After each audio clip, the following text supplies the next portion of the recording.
Hi there. Now in today's lesson we're going to discuss a very important topic. It's probably the single biggest reason why so many retail traders are drawn to Forex in the first place, and that's leverage. Now, as we all know, the Forex market has been a breeding ground over recent years for the get-rich-quick marketeers and the so-called gurus out there. And often leverage is the main enticement that they use to draw you in. Now, I know it's beginning to sound a bit like a dirty word, but believe me, it's not. If you know how to use leverage appropriately, it can indeed be a very, very useful tool. So what is leverage? Well, simply put, leverage is like a loan from the broker in order to allow you to trade with bigger exposure in the market. Let me explain with something you may be more familiar with, say the stock market. Imagine you want to buy shares in Apple, which at the time of recording is the highest capitalized company on the planet, alongside that of Amazon, I think. Now, Apple shares, the last time I looked, about an hour ago, were trading $210 per share. Assuming you had $5,000 to invest, and you wanted to buy Apple shares at $210, that's going to allow you to buy 24 shares. Hardly a big exposure to the company, especially when you consider that Apple shares actually have 900 million shares in existence. Let's assume Apple shares went up by 5% in the year.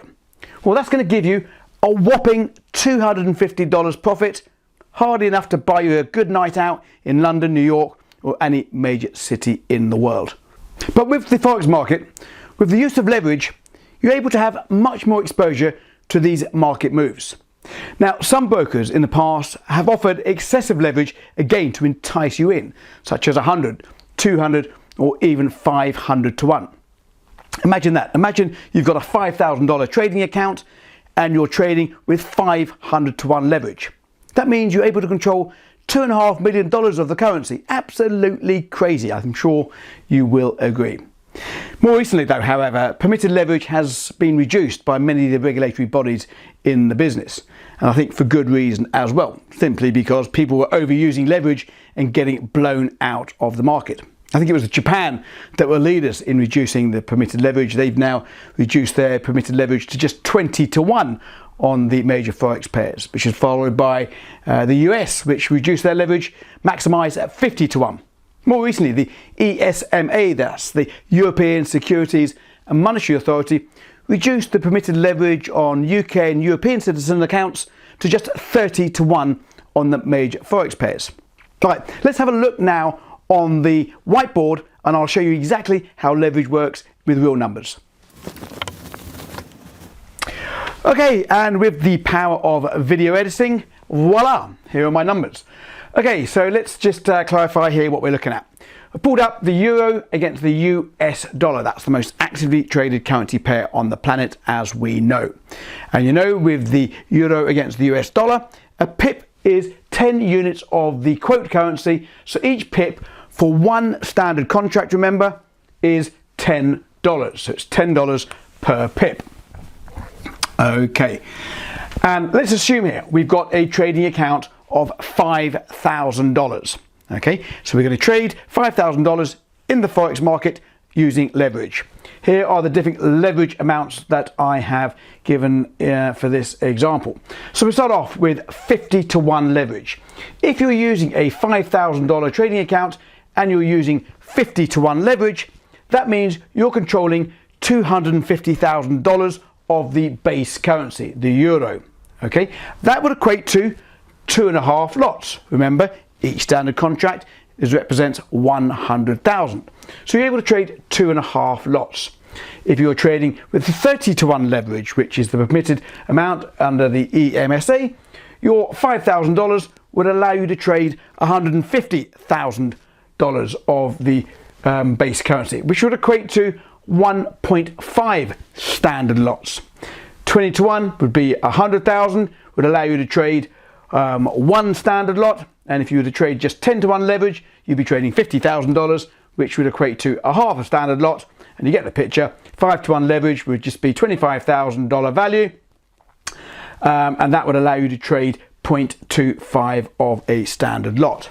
Now let's move across here.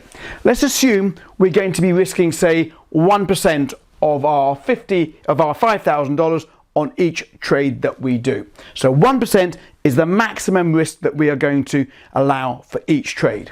So 1% on each trade, each leverage amount would be the same. It's still going to be $50, 1% of 5,000. So the pip valuation, remember, it's $10 per pip for this currency pair. So 2.5 lots would be $25 per pip. 1.5 lots would be $15 per pip. 1 lot would be $10 per pip. Half a lot would be $5 per pip. And a quarter of a lot would be $2.5 per pip. So assuming that we're only risking 1% of the account on each trade, that's $50, with a pip valuation of $25 a pip, if we're using 50-to-1 leverage, we're allowed a 2 pip stop loss on our trade, not very much. If we're using 30-to-1 leverage, it's $15 per pip, we're allowed 3.3 pip move before we get stopped out on the trade. Again, not very much. If we're using the 20-to-1 leverage, we're allowed a 5 pip stop loss. You're getting the idea. If we're using a 10-to-1 leverage, we're allowed a 10 pip stop loss. And of course, if we're using just 5-to-1 leverage, we're allowed a 20 pip stop loss. Okay, hopefully now you have a better understanding of what leverage is, what it's all about, how the different leverage sizes affect the amount that you're controlling in the market, and how in turn that affects the risk in terms of stop losses and pip value. Of course, this is using a 1% risk. You may be using 0.5% or 0.25% risk, or even 0.1% risk. Of course, all these stop loss values will change and pip values will change as well, but you get the idea. Before I end, let me just talk about the advantages of using leverage. Remember, we spoke about Apple shares. You invest $5,000 in Apple shares. In the course of the year, you make 5%. Not enough for a night out in a major city. If you invest $5,000 in the Forex market using leverage of, say, 30-to-1, that means you're controlling $150,000 of the underlying.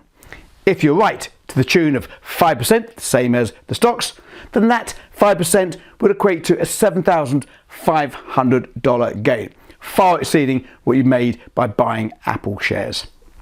Leverage is a double-edged sword mine. Works great when times are good, but can also be very painful when times are bad. So you need to be fully aware of the implications of using leverage, and more about that as the course progresses. That's leverage in a nutshell.